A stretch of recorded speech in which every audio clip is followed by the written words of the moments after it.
This is what freedom looks like when it's claimed.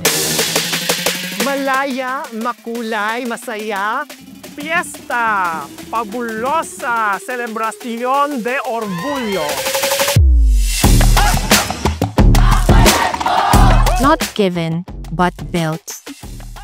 In the streets, in meetings, in places where we aren't always welcome. Advocates, everyday people who said, this can't wait, because to be free is not just to exist. The Free2Be Me Network in the Philippines is a movement-building project. Pinalalakas niya ang hanay ng mga LGBT sa buong Pilipinas. Free2Be Me has helped us be better in our structure, our policies, and in our programming. It helped us, in a way, capacitate the leaders. It helped us really develop our internal foundations. Sa loob ng 5 years na pagiging COA member natin, nagkaroon tayo ng SEC registration, BIO registration, accredited tayo ngayon. Ngayon po, SEC register na rin po kami kagaya ng mga Free2Be Me COA.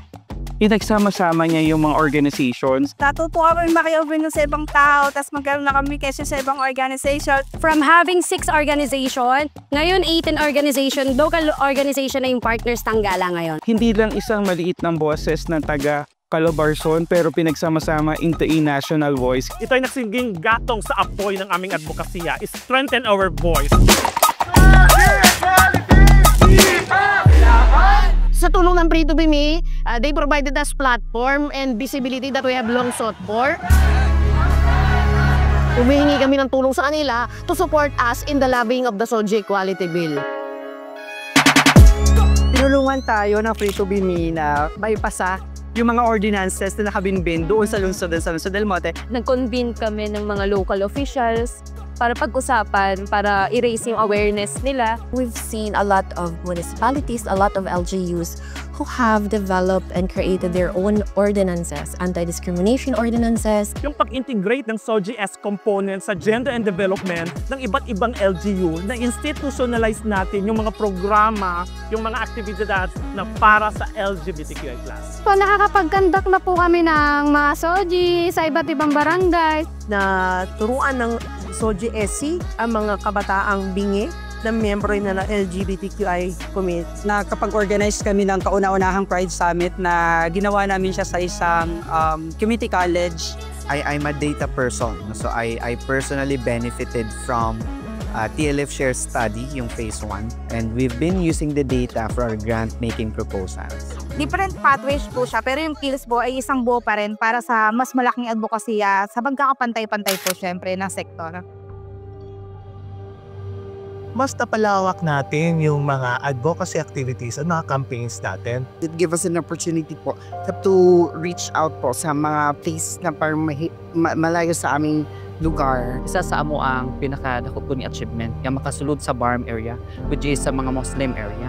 Napag-usapan ang IP-LGBTQIA+ at nagkakaroon ng pagkakataon na makilala kami bilang IP, bilang katutubo. Through Free2Be Me, nabigyan ng knowledge ang ating mga trans people. Dahil sa Free2Be Me, mas marami kami nakilala. Mas nag-boost yung knowledge po namin. Nabuo po ang Bahag Subay Jensen because of the help primarily of Free2Be Me Philippines. Talagang binigyan niya ng platform at espasyo ang mga kabaklaan sa Jensen at sa Mindanao. Makadasig sila nga naday isa ka organisasyon nga maghatag og importansya sa ilang kaugalingon.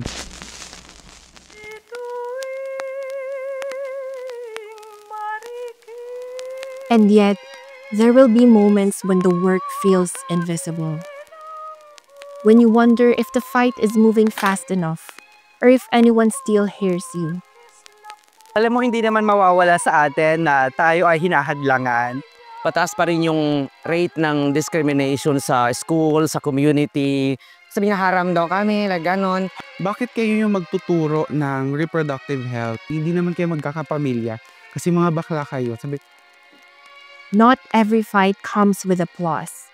Sometimes it's just one conversation, one risk, one choice to stay. Pero hindi ibig sabihin nun ay tayo ay titigil. Sana ipagpatuloy po yung programa at maiabot yung mga programa galing sa itaas pababa para mas ma-feel ng grassroots level. Yung resources kasi minsan lang naman siya malaki, minsan lang siya marami. Pero always, parte ng work ay yung puso going into it, no? This is what Free to Be Me is built on. By choice, persistence, defiance. Kita naman natin yung Free to Be Me communities of action sa Pilipinas are very tight-knit. And know this, you're not alone.